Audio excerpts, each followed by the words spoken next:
they know where they're going, or should I be Yep, following? no, we're following them.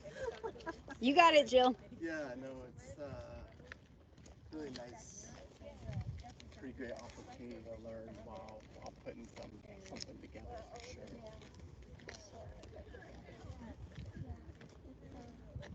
Not often one has the opportunity to write the vision paper, actually.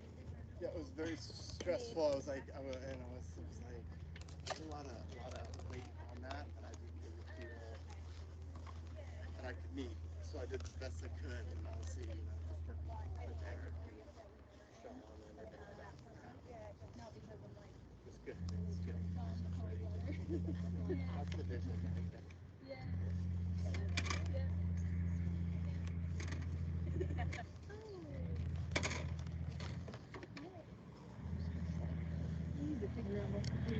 So are we doing pollinate? What's the Dealer's choice. Oh, that was cooler talk. I'm gonna be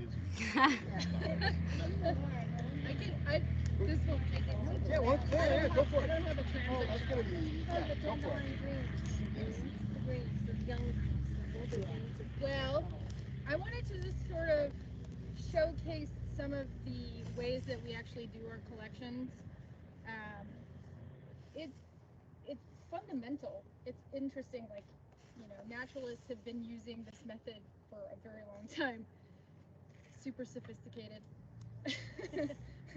So basically, like, how we conduct our surveys is we find a target plant that we're interested in, and we just sit and wait. And if we see something that we find interesting, we sweep it up and we put it in a vial and collect it. I mean, there can be, that's the dispatching. There can be a little bit more analytic approach where you can say, for instance, I had those meter quadrats that I would sample repeatedly.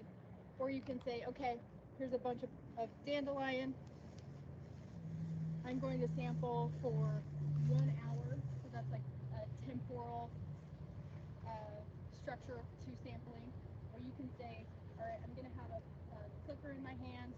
I'm going to sample off of 20 dandelion. So I'm going to walk, and if I see something, I'm going to collect it, and I'm going to do that 20 times within my dandelion patch, and then my survey is over. So that's a little bit of a way to standardize how you're doing your collections, and it's important to maintain that standardization throughout your project. We also do something called passive trapping, which involves the use of brightly colored plastic containers that are essentially a flower mimic. So the pollinators, it's mostly bees, they'll see this, you'll actually hang it from a tree branch or put it on a piece of conduit and hang it in a field, and they'll see this and they'll be attracted to the colors because it's UV reflected and they see really well in UV, and they'll get trapped. This is called a vein trap. They'll get trapped inside. You'll put a preservative in the container in the bottom, and so you can actually technically leave this out for days or weeks, depending on how hard it is to get to your site when people leave them out for a very long time. There's my favorite technique though, is this. It's called a trap nest. So this is the length of elderberry. Elderberry, if you scrape off the bark, has a very pithy stem that the bees are easily able to chew into, and you'll get twig and wood nesting bees in elderberry stem. So I like to provide them like an artificial opportunity to do so by taking a stake of elderberry.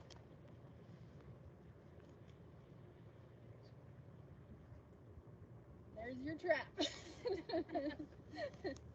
And so these are actually cool because you can put them at certain distances away from, say, a disturbance, or if you see no wood or twiggy material out in the field, this will actually provide that habitat for those bees that you wouldn't normally have. So you can trap ones that you maybe wouldn't detect on that's just to trap them, that's not to provide them a home?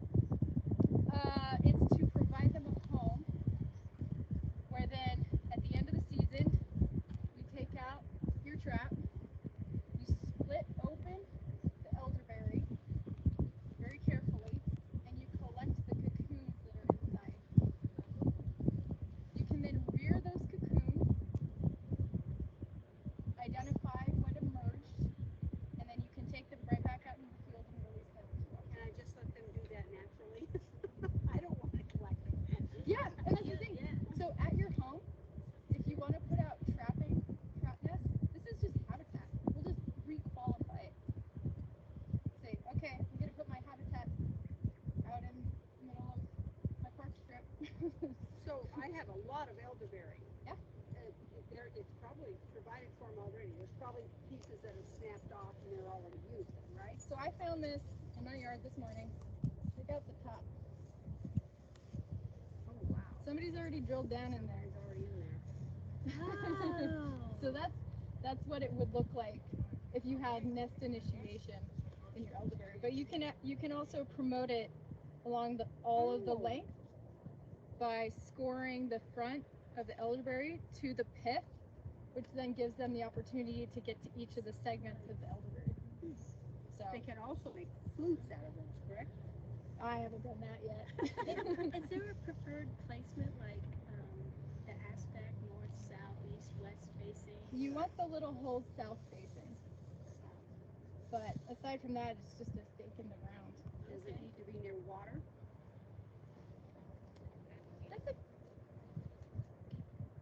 Native solitary bees collect a lot of their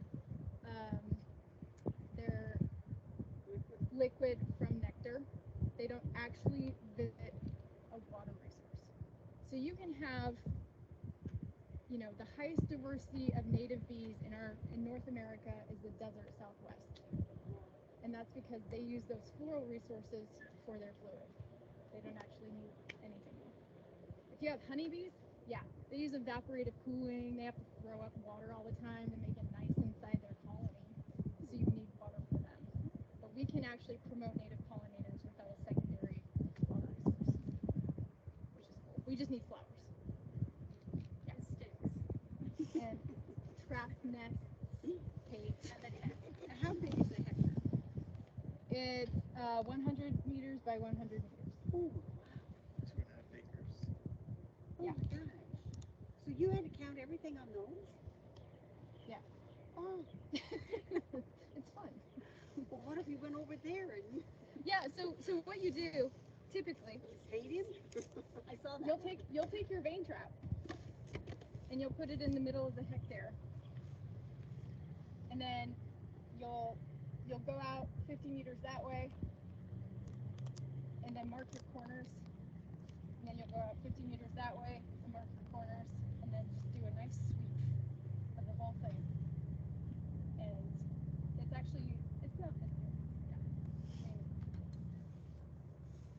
I'd rather do that than, no offense to anyone, stay in a conference room all day. But yeah, I just meant it was a big job to try to It is. find all the It is. insects out there. yeah. So that's what I love to do. All the new weird stuff. I try to get something different every time if I can. Yeah, any questions? I mean, I brought nets if anybody wants to practice their technique. I've been keeping an eye out for bugs and stuff, and I'm not seeing a whole lot of action. Or one fly-like thing just a second ago. Is it because they've treated them? I mean, yeah, it might be circumstantial. It might just be that it started warming up today. What about wasps and yellow jackets and what's the third one? Hornets. They're great. They pollinate? They can. I mean, it's incidental. Can I kill them? They wouldn't. Kill them? That's my house. But I know I don't speak for the majority. Well, thank you for all the insightful questions. Looks like we're about to look at some vegetation. Unless there's more bee questions. We only got 20 minutes, Brian. Oh, all right. Well, this is kind of like, we're going to talk a little bit in the conference room here in a little bit about our root and celery monitoring protocols, where we kind of, establish long-term monitoring plots so we can track the health and the abundance of a whole bunch of root and celery species. And so just like I think Sarah was talking about, sometimes you don't need a whole lot of like fancy tech stuff to do things. This is kind of the same thing. It's kind of a keep it simple approach, and we can walk over, Cheryl and I set up almost one of the size of our monitoring plots that we do out in our, on the reservation and throughout the ceded land. So maybe we can wander over there and we can just kind of show you how we do it. And then when we get to the presentation, maybe kind of what we do makes a little bit more sense. Mm-hmm.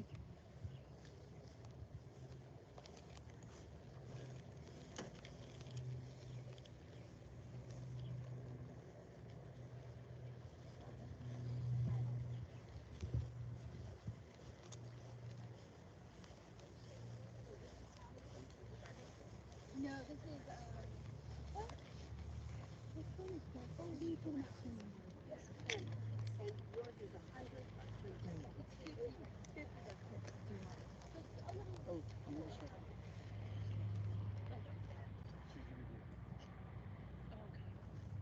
It should work. So when we are putting in our root and celery monitoring plots, and I'll talk about inside how we put where we locate the plots, but sometimes they might be important gathering areas, or for example on the Forest Service land there may be an area where they're planning fuels reduction treatment, and we want to know and get more information of how do those roots and celery respond to a different treatment.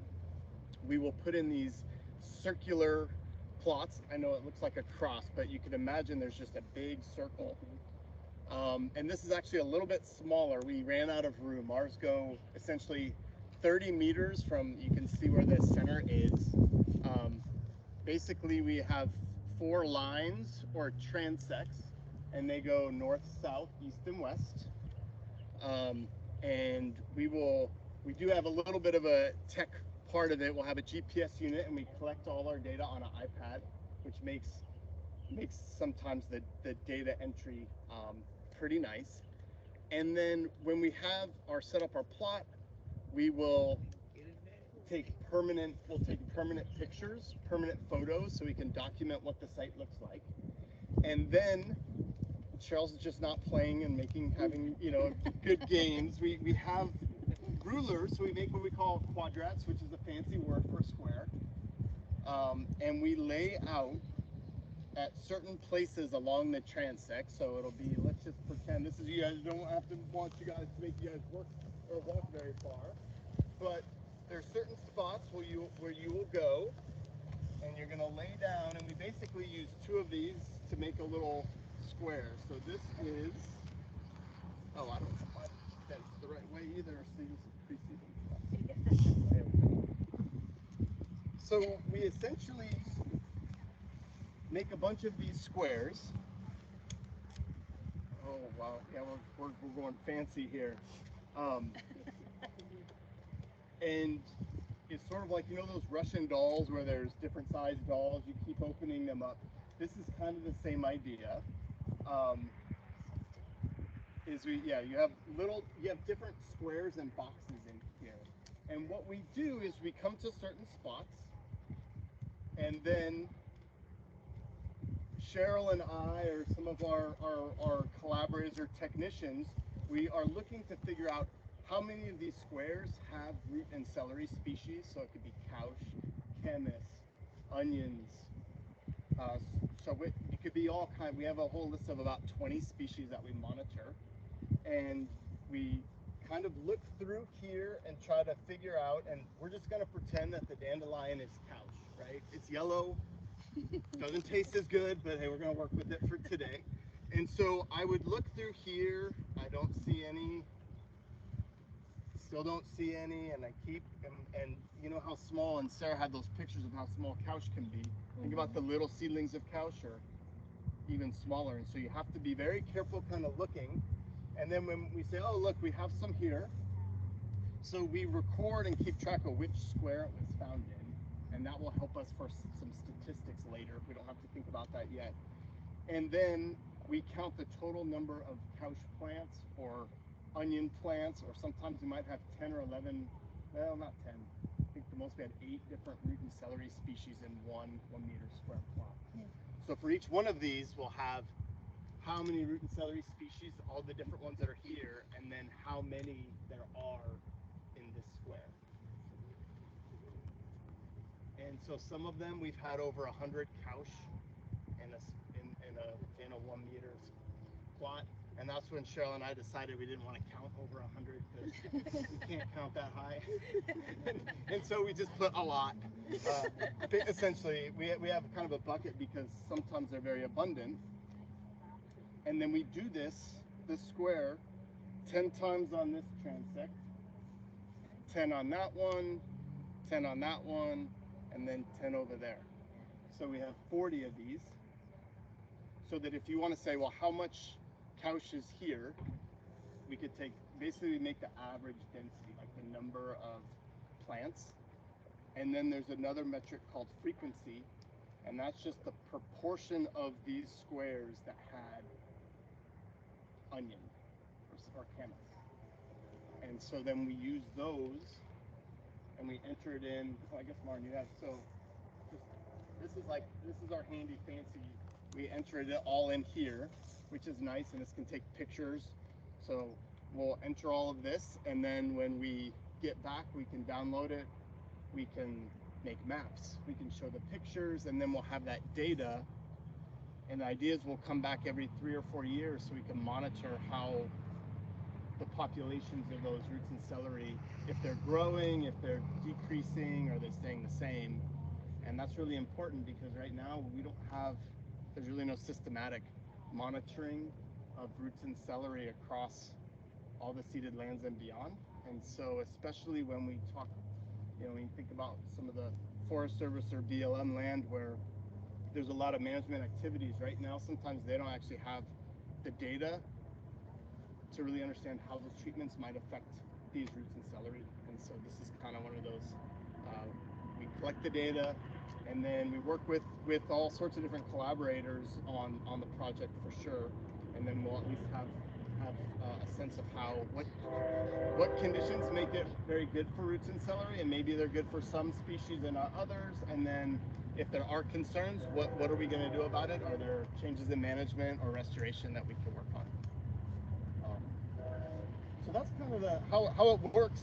It takes about, how long does it take to do a plot? 2 hours? Unless it's a really good couch site, and it could take. We had one, I'll show you pictures inside. We had a crew of 2. They spent 8 hours in one of these counting. And then Rosa went back that week and gathered because it was a good count. It was a good place to gather. Can you describe the soil and the texture of the landscape as well? Good question. Yes, so we do soil depth measurements as we go, and then we integrate this with GIS maps for like slope and elevation aspect. We don't do a whole lot more than what's online simply because we've decided to do more plots across the landscape than doing a really detailed soil analysis, which we would like to do, but we get soil depth data and then we use the GIS layers for everything else. Yeah, it's a good question. So if somebody wanted to do a poor man's version of this, what would you recommend? Oh, the even less techie is like if there's a place you go all the time, you just kind of remember where you go, and you could do something really simple of taking 3 steps and kind of looking around you and saying, is there any couch there? Yes or no? And you could do that a couple times. And I would say that people who gather and go, they know they don't need fancy quadrats usually to know what's going on, right? They have that knowledge of the site. One of the things about doing it this way, sometimes it eases conversations sometimes with agencies on, it's easier at times to communicate in terms of quantitative numbers, but you don't need them to know what's going on at the site. But yeah, you can do it pretty simply without all the squares if you want to. Sometimes just photos work. You guys have any questions? I don't want to like blow up your spot or make you talk about your research inappropriately, but what is one of the variables, like management variables, that promotes first foods that you've found? We just started last year. Oh, okay, great. So, and I would defer to the gatherers who probably know better than I do on that. Currently we think some of the variables we think might matter obviously are going to be invasive species like the ventonata, medusa head. What we don't know is how livestock grazing and at what level of grazing might help or hurt roots and celery. That's one of those things that can be really contentious. Like people have a lot of thoughts and ideas, and we don't have good kind of Western scientific data on that. That's a really good question. So the grazing reason that was canceled, was it last year? So you started collecting data when there was no cattle grazing on many of the lands? Yeah, last year. So that would be like a baseline possibility, right? And then the next, I don't know if grazing's going to continue. I think, a lot of them are pretty long-lived perennials, and so that's where that presence-absence data might actually be really helpful, because we may not see a big response in the roots and celery from no grazing for a year, just because those plants are underground. And the other thing is, depends on the grazing system. It's not all the same, and a lot of the roots and celery are happy and doing their thing before the cows even turn out. So maybe the impacts of livestock might be, one, it might be pooping on your food that you don't want to gather in those areas, so there's that issue. And the others might be soil disturbance or some other things that are happening while the roots and tubers are underground. So usually a lot of I'm trying to think, like Telephone Ridge, Canini Ridge, those cows are done by probably June. They're going to seed at the end of June, and when are the cows up there? Probably turn out probably around there, right? Or is it sooner? They're sooner. Yeah, April, May. So there might be a little bit, but I don't know how often. I haven't seen a lot of livestock grazing on the lomatiums or the bitterroot. Camas, everything likes camas. The elk love to eat their flowers. So yeah, but we don't really know. So that's why I think putting these plots in, I think we're trying to put them in all the different range units on the reservation, and then we're doing them all throughout the Wallowa, Whitman, and Umatilla National Forest on areas that the Forest Service is planning to do some fuels reduction treatments. So it's like stand thinning and then prescribed fire. So hopefully we'll have something to say. All right. Well, if nobody wants to do some netting, we are at time. We can go back into the building. I know it's hard with a beautiful day like this. Well, thank you, everybody. Thank you, Brian. Thank you, Sarah. So Brian, are you familiar with Nuna mounds? You just want to graze it, so you have to do this like flip technique, so that the force actually drags the specimen down to the bottom of the bag, and then you can kind of corral it a little bit to then put your vial up into the net, and that also prevents you from touching stuff. That makes sense. But yeah, it's just like sweep and then flip. Oh, okay. Yeah. And then these are the vials with the corks on them. Yeah. Yep. Then you can. I like these for imaging. They're crystal clear. And then they get Yeah. So once you're in the bag, you can bring your vial up, grab your specimen, and then you have to drag it down without letting the specimen out, and possibly getting them injured. Oftentimes, also when they try to get out, I'll just give them like a, and they fall to the bottom. Then you can put your cap on. But yeah, so these clear vials allows you to take the pictures of the bumblebees and stuff if you don't want to actually euthanize them. You can put them in your cooler, and then you can take a picture just in the vial if you want. Nice. Yeah. That sounds a little. Yeah.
All right, I'm coming your way.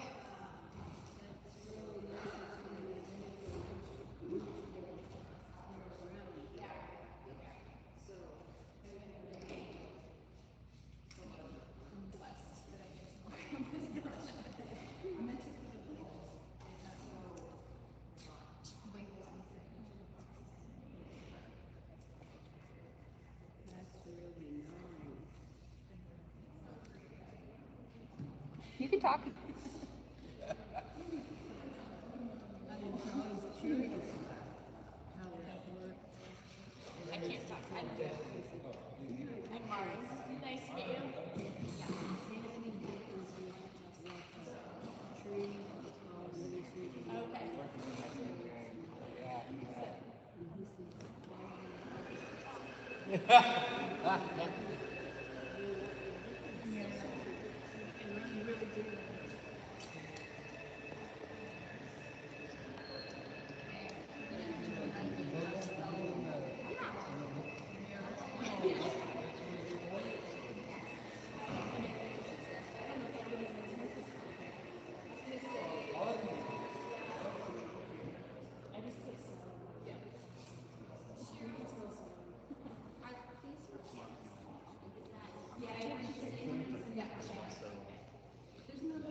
Sorry about that.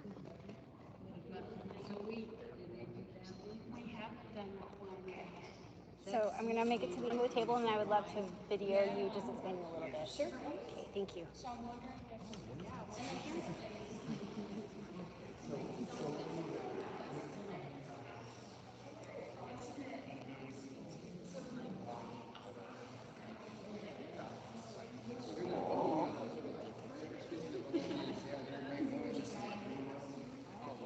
Come out and check them out anytime.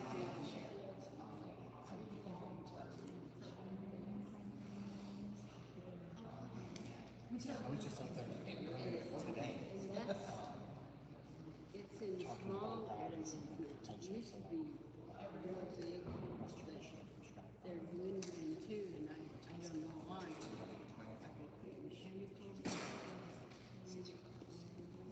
So, Sarah, what have we got here? What we have here are different collections that we have removed from first food plants. We've separated them by plant species. So in each box, you'll see the communities that we've identified, including the primary pollinators, which have been taken out of the main boxes and added to these small boxes so that people can look at them. And they're grouped by taxa, which means their nomenclature group. So whether or not it's a bee or a fly or beetle. Perfect. Thank you. So, just gonna. Some sites are better than others too, because sometimes you can send Or fight with me. Yeah.